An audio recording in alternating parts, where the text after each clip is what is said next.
Ora, ora, ora. Você por aqui. Gente, o Buck peidou no meio do caminho. Ai, que saco, cara. Por que você é tão peidorreiro? Ele é tímido, galera. Não gosta de câmeras. Pra quem não me conhece, oi, eu sou Martina Giovanetti, estudante de Relações Internacionais. Esse aqui é o Buck. E hoje a gente vai falar de uma das coisas que tem sido mais instáveis ultimamente na geopolítica internacional. O dólar. Qualquer pessoa que passa o mínimo de tempo na internet, gosta de entender o que está acontecendo no mundo ou se interessa por geopolítica, o dólar é um assunto extremamente recorrente. Isso acontece porque ele não só é a moeda dos Estados Unidos, mas ele também é a moeda principal no comércio internacional. Ou seja, não importa se você vai viajar para fora do seu país ou se você está apenas acompanhando o preço de um produto que está sendo vendido na prateleira do supermercado perto da sua casa, o dólar vai ter uma influência. Mesmo longe de Washington, situações cotidianas são diretamente impactadas por dinâmicas e circunstâncias que envolvem a moeda e principalmente que envolvem a hegemonia do dólar americano. Martina, o que é hegemonia? Você está precisando acompanhar mais o canal, primeiramente. Segundamente, hegemonia é quando há uma dominância, uma relação de dominância. Então, o hegemon, por exemplo, do sistema internacional é os Estados Unidos. Por quê? Porque ele é o país mais poderoso que domina ali o sistema internacional. Gente, o Buck vai explicar pra vocês agora sobre a hegemonia do dólar. Vou nada! Nesse contexto aqui, galera, hegemonia significa que o dólar é a moeda dominante. Ou seja, ele atua como principal meio de troca, representa a reserva de valor mais detida pelos bancos centrais ao redor do mundo e é parâmetro para a maior parte do sistema internacional. Isso dá, obviamente, aos Estados Unidos, que é o país que emite essa moeda, uma vantagem estratégica enorme. É um privilégio que permite ao país financiar déficits, manter o seu crédito em um bom estado, impor sanções financeiras com uma facilidade que os outros países simplesmente não têm. E a gente tá vendo isso muito recentemente, né, galera? Mas por que isso importa tanto para o mundo e principalmente como isso afeta as nossas vidas, como isso aconteceu? É exatamente sobre isso que a gente vai falar hoje. Então, se inscreve no canal, já dá like nesse vídeo, por favor. Esse foi um assunto que vocês pediram muito pra trazer. Exigiu uma pesquisa, então bora sentar o dedo no like. Foi isso mesmo que você ouviu. Vamos botar uma meta de like? A gente nunca fez isso. 1000 likes nesse vídeo. Se esse vídeo bater 1000 likes, eu falo sobre qualquer que seja o assunto com mais like aqui nos comentários. O comentário com mais like eu vou ter que fazer um vídeo sobre ele, tá? Qualquer assunto. Bora! Mas só se esse vídeo aqui bater 1000 likes, é cosita? Pois é. Sempre bom lembrar vocês também que a gente tem agora o nosso clube de membros aqui do canal, que você tem alguns benefícios exclusivos, é só clicar em Seja Membro aqui embaixo, beleza? E caso você queira patrocinar o meu trabalho mais diretamente, ter acesso a conteúdos exclusivos, o link pro meu Apoia-se também tá aqui embaixo, beleza? Bora! Gente, a influência do dólar, ela aparece diversas vezes no nosso cotidiano, tá? Quando o dólar se valoriza, por exemplo, produtos importados ou produtos que têm a sua matéria-prima importada, combustíveis, remédios e tudo que é comprado no exterior, obviamente, fica mais caro por aqui. Por outro lado, né, quando o dólar cai, esses produtos, né, eles tendem a dar uma trégua no preço e podem ficar até mais baratos. No caso do Brasil, por exemplo, a gente tem uma ligação direta entre o preço do dólar e o preço dos combustíveis e dos fertilizantes, já que eles são negociados em dólar. Então, quando a moeda sobe, os preços desses insumos aumentam, o que acaba impactando no preço dos alimentos, da energia e pressionando a inflação de forma generalizada dentro do país. Além disso, viagens internacionais, eletrônicos, remessa de dinheiro para o exterior e até investimentos aqui dentro acabam tendo seus preços diretamente influenciados dependendo da oscilação. Peidou de novo, cara. Nossa, tá podre, hein, filhote? Um dólar alto diminui o poder de preço de uma população e amplia o custo de vida. Principalmente num país que importa muita coisa, principalmente se as coisas importadas são de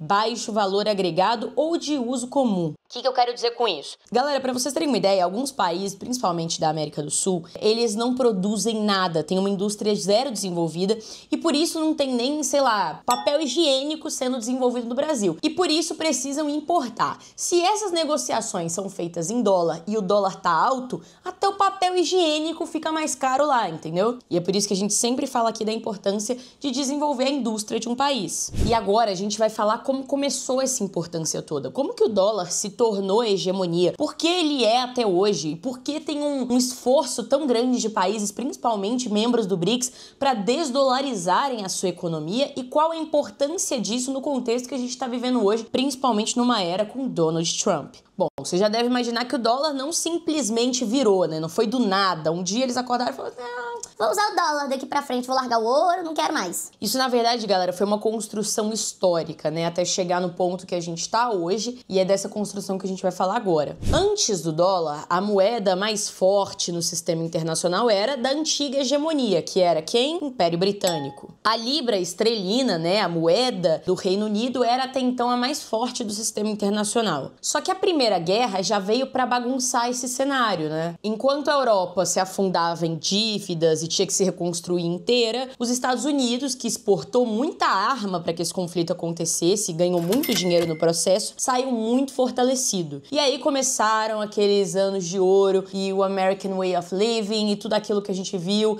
na escola. Pré-crise de 29, basicamente. E aí, naquele momento, pela primeira vez, os Estados Unidos começaram a ser os grandes financiadores internacionais. E naquela época, a moeda era lavrada em ouro, ou seja, o que garantia que um país tinha crédito, tinha banco, poderia emitir moeda, era o ouro. Então, hoje em dia, o que a gente considera as reservas de dólar do país, antigamente eram as reservas de ouro. Com a Segunda Guerra Mundial, esse cenário foi apenas fortalecido. Porque imagina, galera, os Estados Unidos se envolveu na Segunda Guerra grandemente, né? Se envolveu muito na Segunda Guerra. Só que a gente não teve muitos ataques em território americano.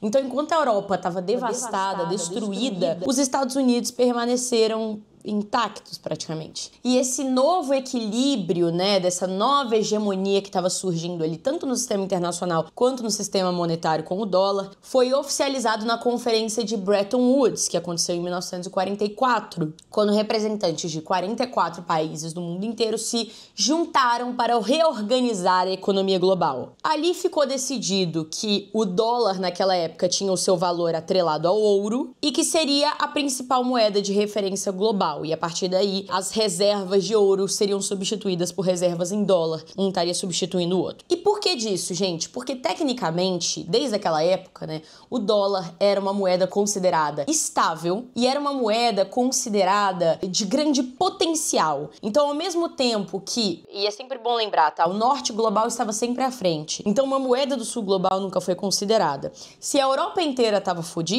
perdão o meu palavreado, os Estados Unidos surgiu como uma nova opção. Então, eles pegaram e falaram assim, não, agora o dólar é a moeda de referência internacional. Beleza, beleza. E a partir desse novo arranjo que foi firmado em Bretton Woods, os Estados Unidos começaram a exercer um poder econômico, assim, sem precedentes na história do mundo, principalmente com os avanços da Guerra Fria e tudo que ele estava produzindo. E aí começa também essa lógica dos Estados Unidos produzir guerra em outros países para justificar uma produção armamentista muito grande, uma produção bélica muito grande e continuar ganhando dinheiro vendendo armas para conflitos que ele mesmo criou, entendeu? No capitalismo, gente, você cria o problema para vender a solução. Os Estados Unidos inventou esse método. E aí, nesse meio tempo, os outros países ainda precisavam manter as suas reservas de dólar, né, portanto de ouro, porque tecnicamente eles estavam ali equivalentes, altas. E quem emitia essa moeda, Martina? Eram os Estados Unidos. Perfeito? Perfeito. Martina, o que tem um país emitir a moeda? Você tá falando isso desde o início do vídeo, que eles têm um privilégio com relação a isso. Por que eles têm um privilégio em emitir o dólar? Vocês já trocaram moedas? Vocês já foram numa casa de câmbio? Quando você vai numa casa de câmbio, você tem que pagar uma taxa, certo?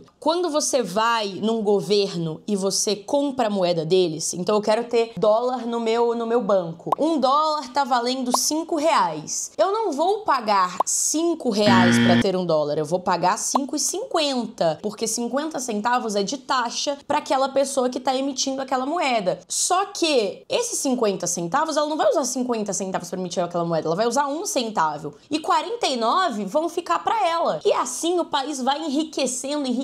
Só que, gente, eu tô falando de 50 centavos aqui, pensem em bilhões, tá? E assim, os Estados Unidos foram enriquecendo e enriquecendo e enriquecendo. E todo mundo emitindo dólar, todo mundo criando reservas de dólar, porque era uma coisa importante, dos menores aos maiores países. Os países cada vez mais substituindo toda a reserva que eles tinham em ouro. Então imagina o quanto que os Estados Unidos não ganhou com isso, galera. E aí vem a sacada, né? Porque se o dólar é a moeda que paga tudo e os Estados Unidos emite o dólar, eles podem emitir quantos dólares eles quiserem para poder cobrir os seus próprios déficits, o que eles estão devendo. Ah, Martina, mas aí cria inflação. Sim, aí cria inflação. Entenderam? Falou de inflação, você levantou, né? Sem inflação sem inflação por aqui. Bora, filha, a mamãe tá gravando. Deita, cara. Deita, meu. Tá cagando na minha cabeça. E esse privilégio, galera, ele transformou os Estados Unidos economicamente completamente. O Buck quis descer. Gente, o Buck nos deixou. Que horror, parece que ele morreu, né? Ele só quis sair, acho que ele queria fazer xixi. Bom, gente, a grande questão é que com essa vantagem econômica, né, os Estados Unidos eles conseguiram bancar grandes projetos geopolíticos, tá? Inclusive a reconstrução da Europa Ocidental, né, pós-Segunda Guerra, o Plano Marshall e outras cositas más, como, por exemplo, os grandes planos que eles tiveram aqui pela América do Sul, conhecido também como ditaduras militares. E tudo isso, gente, usando a própria moeda. E isso garantiu aos Estados Unidos cada vez mais não só a influência econômica, mas também influência política, influência militar. E imagina, num cenário global que estava completamente abalado por todas as guerras que eu falei pra vocês. O dólar virou uma ferramenta de poder e com isso os Estados Unidos reforçaram a sua posição, né, como um centro do sistema nervoso, do sistema financeiro mundial, entendeu? Só que assim, esse domínio do dólar, ele não foi garantido só pelos acordos cambiais e pela emissão da moeda. A gente teve também uma crise de Bretton Woods na década de 70, que a gente vai falar já já, mas teve outros pontos que também foram muito importantes em Bretton Woods, que foi o redesenho das instituições internacionais que, não por coincidência, também colocaram os Estados Unidos no centro da engrenagem financeira global. Então, além de definir o dólar como referência monetária, o Acordo de Bretton Woods também criava o FMI, né, que é o Fundo Monetário Internacional, e o Banco Mundial. Ambas nasceram com a missão de garantir a estabilidade econômica e fomentar desenvolvimento. Então, basicamente, garantir empréstimos para países que estivessem quebrados ou que quisessem se desenvolver. Só que, gente, isso ancorava ainda mais a nova ordem monetária a Washington. Por quê? Todos esses empréstimos eram feitos em dólar, aprovados e financiados pelos Estados Unidos, e os juros também eram coletados, no fim das contas, pelos Estados Unidos, ainda que em nome dessas instituições. E nas décadas seguintes, essa estrutura foi ainda mais reforçada por novas tecnologias, enfim, que foram acontecendo e sendo criadas. Então a gente tem a criação do SWIFT, na década de 70, não é Taylor Swift e nem a Swift que vende carne. É uma rede de comunicação entre bancos no mundo inteiro, tá? Ela permite que instituições financeiras realizem transações internacionais de forma mais segura, mais rápida e majoritariamente em dólar. Outro exemplo disso é o CHIPS. Também não é uma chips e não é batata chips. É uma sociedade de bancos dos Estados Unidos que viabiliza a compensação de pagamentos em dólar em uma escala global. Faz esses pagamentos em dólar acontecerem. Juntos, esses sistemas, eles conectam praticamente todo o planeta ao dólar e garantem que a moeda americana continue fluindo como base das transações internacionais. E aí a gente entra na crise do sistema Bretton Woods. Na década de 70 começa o fenômeno da especulação monetária, né? Do mercado financeiro se tornando um grande amontoado de números invisíveis e os valores eles se tornando cada vez mais instáveis. As coisas viraram flutuações. Todo o sistema monetário se baseia agora em flutuações de moeda, flutuação de ações. E lembra que eu falei para vocês de toda a problemática da inflação dos Estados Unidos um pouco mais cedo, toda a problemática dos déficits comerciais que eram pagos em dólar pelos Estados Unidos na própria moeda, né?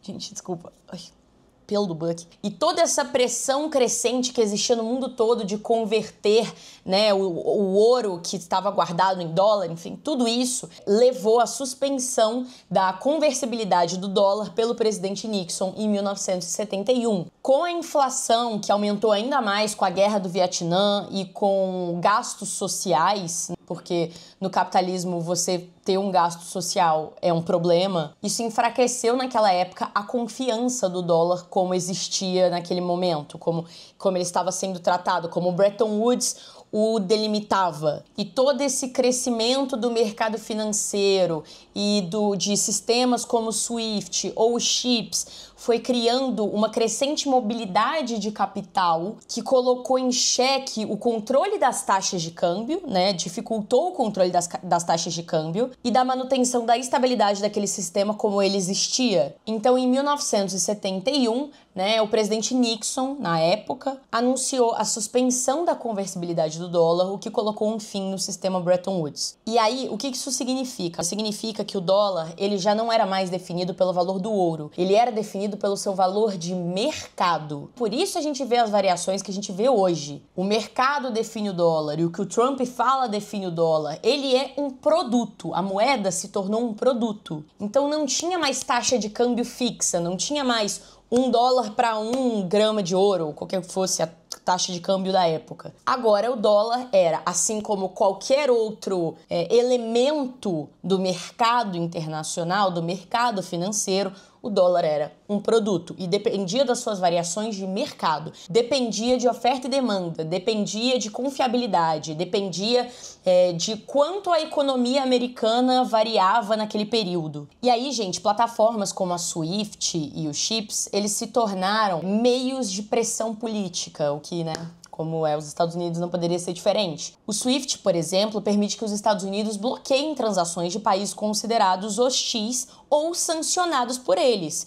Inclusive, eu tenho alguns amigos que trabalham em mercado financeiro, tá, gente? E aqui em São Paulo isso é bem comum, principalmente a galera de RI. E a gente já conversou muito sobre isso e tudo mais. Teve um trabalho que a gente estava apresentando sobre um grupo de um amigo meu estava apresentando sobre Cuba na aula de América Latina. A gente tem uma matéria de América Latina e cada grupo tinha que apresentar um país. Eu já contei a história aqui no canal de quando eu tive que apresentar sobre o Peru. Foi uma coisa bem traumática, mas enfim, não é sobre isso que eu vou falar agora. O meu amigo que estava apresentando sobre Cuba, ele trabalha no mercado financeiro. E ele estava falando sobre como ele já teve que bloquear, trabalha com o SWIFT, inclusive, algumas transações internacionais, porque elas passavam por Cuba ou tinham como destino Cuba, que é um país sancionado. E era o país que ele estava apresentando sobre, enfim, ele estava falando das sanções, ele citou. Eu não sei exatamente como isso funciona, porque não é exatamente a minha área, mas eu sei que isso pode acontecer. O SWIFT, que é um mecanismo criado pelos Estados Unidos com o objetivo de manter essa hegemonia do dólar, obviamente também defende as ideias e as orientações políticas seguidas pelo governo americano, tá bom? E isso aconteceu, gente, já com o Irã, com a Coreia do Norte e mais recentemente com a Rússia, né, que tiveram instituições financeiras excluídas desse sistema. E esse é o tipo de sanção econômica, gente, que tem impactos muito profundos, porque aí aquele país fica meio que impossibilitado, ou pelo menos dificulta muito, a sua capacidade de realizar transações do sistema internacional. Porque se aquela é a plataforma onde todas as transações do sistema internacional são feitas, se você não pode operar nessa plataforma, fica um pouco difícil. Mostrando mais uma vez que essa hegemonia do dólar, ela não é apenas, financeira, ela é política e ela é um dos principais pilares da hegemonia do próprio Estados Unidos no sistema internacional, entendem? E aí isso também se relaciona muito com a posição política que os Estados Unidos mantêm, muitas vezes. Sabe essa coisa de o salvador da pátria? Essa imagem que os Estados Unidos quer passar, tanto nos filmes que a gente vê, eu vi Quarteto Fantástico agora, e isso fica muito claro no filme, apesar de ser um filme muito bom, que tem um pouco dessa propaganda, ou acho que até uma sátira dessa coisa dos Estados Unidos serem os salvadores do mundo e, enfim, os organizadores da segurança internacional. A guerra contra o terrorismo, pós-2001, com o ataque às Torres Gêmeas, todas as vezes que eles levaram democracia para os outros países, ou durante a Guerra Fria, que eles tentavam salvar os países do comunismo, o Vietnã, ou a Coreia, ou qualquer país que seja. Tudo isso, galera, serve para criar essa imagem como um país estável e garantidor da segurança. E isso, é claro, traz essa imagem de liderança e de estabilidade que o dólar precisa. Porque se você vai fazer um investimento, você quer que seu investimento seja o mais, não necessariamente seguro, mas o mais estável possível para que você possa confiar nele, Apesar de existirem investimentos de alto risco, a ideia do dólar é que ele seja uma moeda confiável, que ele seja uma moeda que, se você investir, ela vai crescer, ela vai te dar lucro a longo prazo. É por isso que eles precisam ter essa imagem de salvador da pátria, também politicamente, também militarmente. Isso também é uma estratégia econômica, entendem? E teve um relatório do Itamaraty que resumiu essa questão toda como a confiança na moeda é proporcionada pela estabilidade política dos Estados Unidos, seu poderio militar e sua posição de líder geopolítico. Então, os Estados Unidos é o país mais poderoso do mundo, portanto, a sua moeda é mais confiável. Os Estados Unidos é o país que mais tem poderio militar, então num conflito ou qualquer coisa, eles não serão devastados, não serão derrotados. Portanto, a sua moeda é estável. Nunca vai acontecer o que aconteceu com a Europa pós-Segunda Guerra ficou completamente destruída. A estabilidade política dos Estados Unidos no sentido de que os Estados Unidos têm uma das democracias mais velhas do mundo. A democracia nos Estados Unidos surgiu antes do século XIX. A declaração de independência deles foi 1796, se não me engano. 76, Então, assim, gente, são muitos anos de república. É um país com uma democracia tecnicamente muito estável, né? Apesar de a gente poder discutir se é de fato uma democracia hoje em dia, é um sistema que permaneceu como uma democracia por muito tempo, ou pelo menos no papel como uma democracia por muito tempo, entendeu? Nunca passou por um sistema ditatorial exatamente, enfim. Não teve uma mudança na Constituição muito grande, enfim, entendem? Então é estável. E aí também tem outro ponto, né, que é a liquidez do dólar. Como a maior economia do mundo, os Estados Unidos ele consegue manter uma enorme quantidade de dólares em circulação, o que facilita muito trocas comerciais e trocas financeiras. Então, a gente tem muito dólar. Tem muito dólar emitido nesse mundo, gente.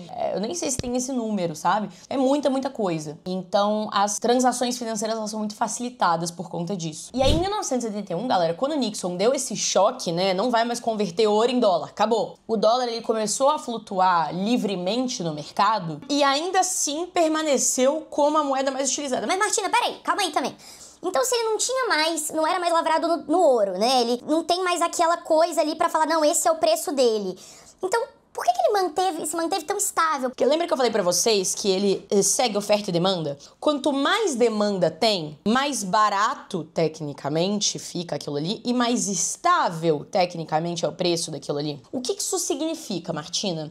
Significa que o dólar, por ser a moeda mais utilizada, a mais comprada, a que todo mundo tinha e a que todo mundo queria ter, a moeda que, assim, todos os países estavam utilizando, ela manteve a sua estabilidade, ela manteve a sua característica de ser estável.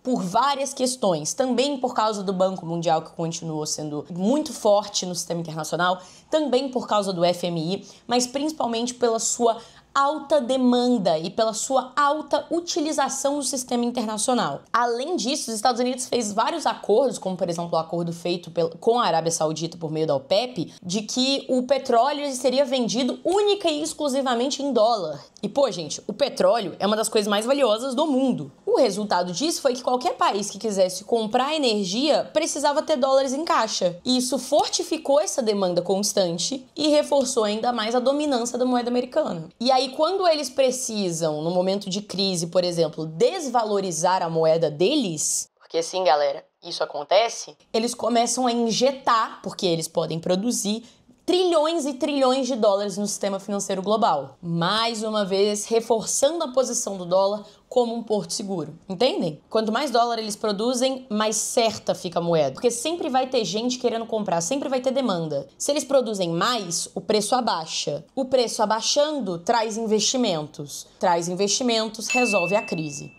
E aí, já que a gente falou de como os Estados Unidos utilizam o dólar, né, a seu favor, agora vamos falar um pouquinho sobre como eles utilizam contra os outros. A gente já falou sobre a proibição de transações SWIFT, né, mas nesse caso eles também podem congelar ativos em dólar e aplicar as famosas sanções financeiras, né? Se aquele país é o único que emite dólar e você precisa de dólar para fazer certas transações, a coisa fica complicada. E aí, isso também gera um efeito que é o seguinte. Vamos dar de exemplo, né? Em 2022, a Rússia invadindo a Ucrânia, né? O que aconteceu? Os Estados Unidos aplicou duras sanções na Rússia. Então, a economia russa, a partir daquele momento, tendia a diminuir. A economia russa e, portanto, a moeda russa diminuindo, o que as pessoas pensaram? Pensaram assim, putz, eu não vou ficar com esses rublos aqui, que é a moeda russa, né?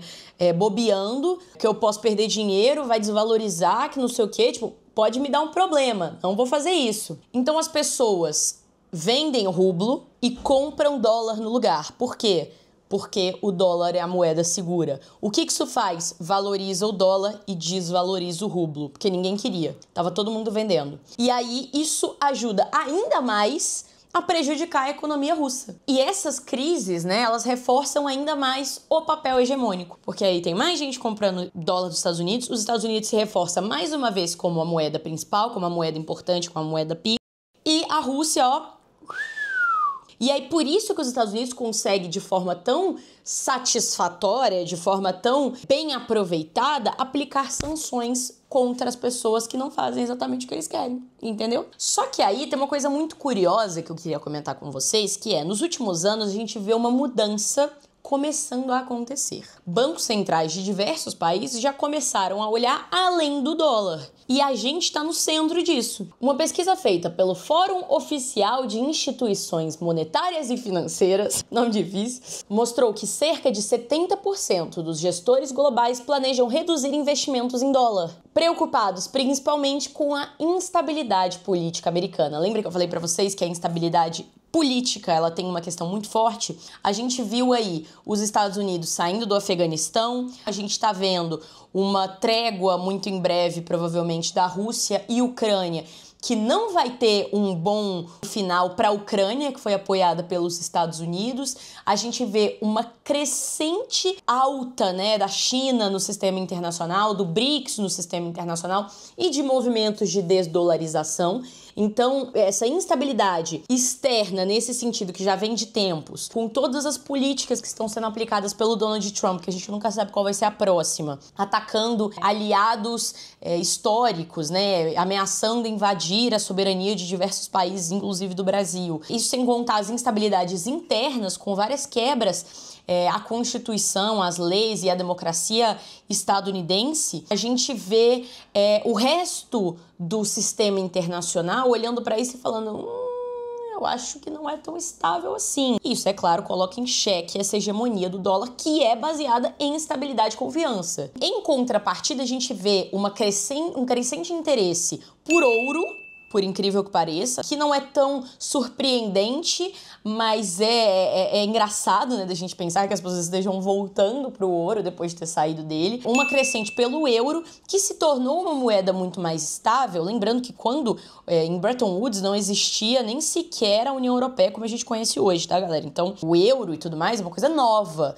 O euro, se não me engano, ele foi instituído em 2001, 99, 1º de janeiro de 99. Então, assim, é uma moeda muito nova. Só que, ao mesmo tempo, é uma moeda que combina a estabilidade política, não só política, né, mas também financeira, de países com muito dinheiro, que é a galera da Europa. Então, o euro se tornou uma das moedas mais procuradas, e também o yuan, né, que é a moeda chinesa do sistema internacional. Até porque a China está se tornando esse novo país que se eleva ao nível de hegemonia, talvez, né, no futuro. E isso, gente, não significa o colapso do dólar, necessariamente, mas é um movimento, claro, de desdolarização parcial por alguns países. E a gente vê, principalmente em países emergentes, países membros do BRICS, uma iniciativa muito grande nesse sentido. O que acontece? Como era normalmente? O Brasil vai lá, compra dólar e aí precisa fazer uma negociação com a China. Então o Brasil pega da sua reserva de dólares que ele comprou, e lembrando que ele gastou a mais para poder comprar dos Estados Unidos, uma taxa que foi para os Estados Unidos, trouxe para o Brasil.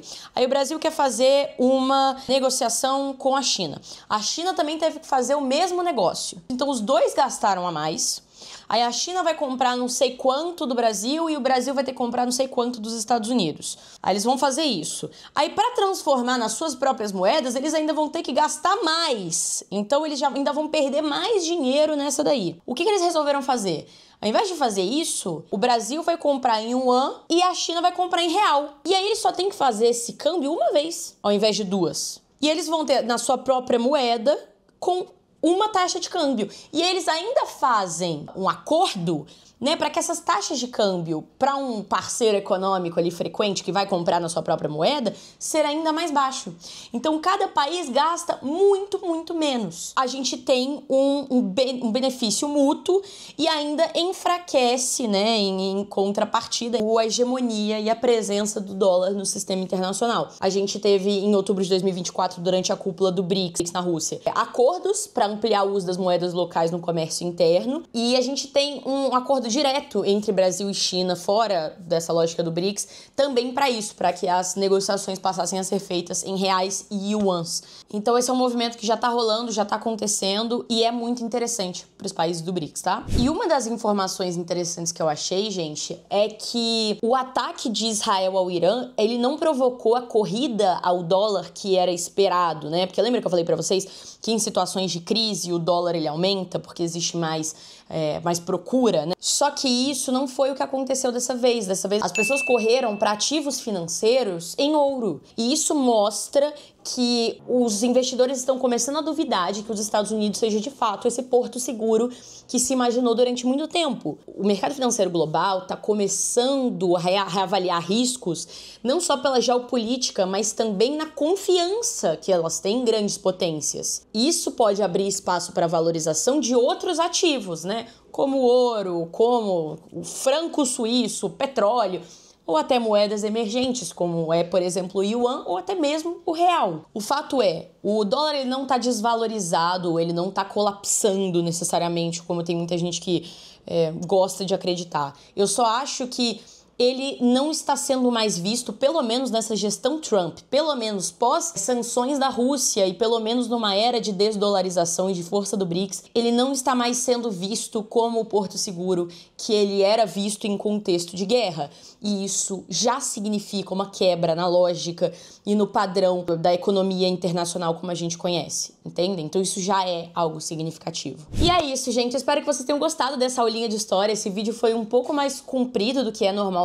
É bem mais eu falando aqui com vocês. Eu preparei isso com muito carinho, eu espero que vocês tenham gostado. Um shout-out pra minha roteirista, né, que organizou muito bem as informações, tá, pra vocês. E como eu disse antes, só pra finalizar, pra deixar claro, isso não é uma caída definitiva do dólar, não é um colapso definitivo, mas é algo que a gente já pode começar a observar como talvez uma mudança na lógica internacional, principalmente em tempos de desdolarização e de emergência de países do sul global e de economias que antes eram, né, overlooked, que antes eram completamente ignoradas. A gente tá vendo novas tecnologias, novos pontos de influência e mudanças na regra geral do jogo da política mundial. E se você gostou desse vídeo, não esquece, pelo amor de Jesus, deu muito trabalho de dar o like. Não esquece de se inscrever no canal se você ainda não for inscrito. Por favor, ative esse sininho.